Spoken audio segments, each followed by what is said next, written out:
វត្តតាំងពីអត់ចេះជក់ឥឡូវមកខ្លាចជាអ្នកលក់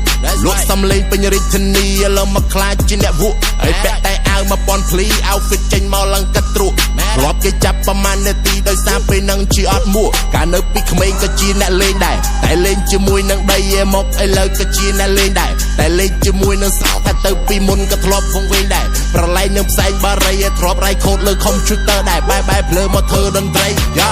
ប្រវត្តិជូចឹកឲ្យផឹកក្នុងផាប់បងប្អូនកុំសត់ប៊ីសត្រូវគេម៉ាត់អូនមួយលឿនណៃកុំ give up កុំអីថ្ងៃនឹងគេសរេទៅបាត់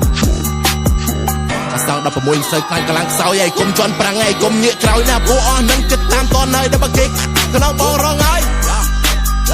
ក្នុងបងរងហើយក្នុងបងរងហើយវិវត្តតាំងពីអត់ចេះជក់ឥឡូវមកខ្លាចជាអ្នកលក់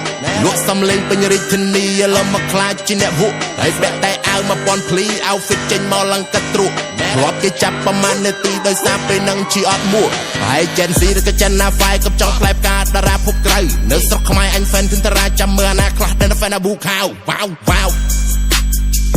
មើលអាណាខ្លះដែល fan អាប៊ូខាវវ៉ាវវ៉ាវវ៉ាវវ៉ាវវ៉ាវវ៉ាវបើខ្ញុំពាក់វ៉ែនតា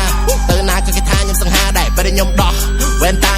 អីយ៉ាតារាមកពីណាដែរខ្ញុំក៏ធ្វើធំម៉ាដាត្រឹមស្ទាវក៏នៅលើទឹកដីខ្មែរពេលឃើញកម្មមេរ៉ាសំពេចរៀបសួរដល់ពុកម៉ែពេលបងដើមមកក្រៅយកដៃញាត់កប៉ៅដល់សំញ៉ែងចកេះហលយម្លេះដោយលោកដង្ខៅគេថាបំមិនខ្មេះបងគ្មានតម្រេះសម្បល់កម៉ៅវារៀនត្រឹមកលេះធ្វើដូចអ្នកចេះប៉ស្ទើកចៅវិវត្តតាំងពីអត់ចេះជក់ឥឡូវមកខ្លាចជាអ្នកលក់សំលេងពេញរាជធានីឥឡូវមកខ្លាចជាអ្នកវក់ហើយពាក់តែអាវ1000ភ្លី outfit ចេញមកឡើងកាត់ទ្រុកធ្លាប់គេចាប់ប្រមាណនាទីដោយសារពេលនឹងជាអត់មួវិវត្តតាំងពីអត់ចេះជក់ឥឡូវមកខ្លាចជាអ្នកល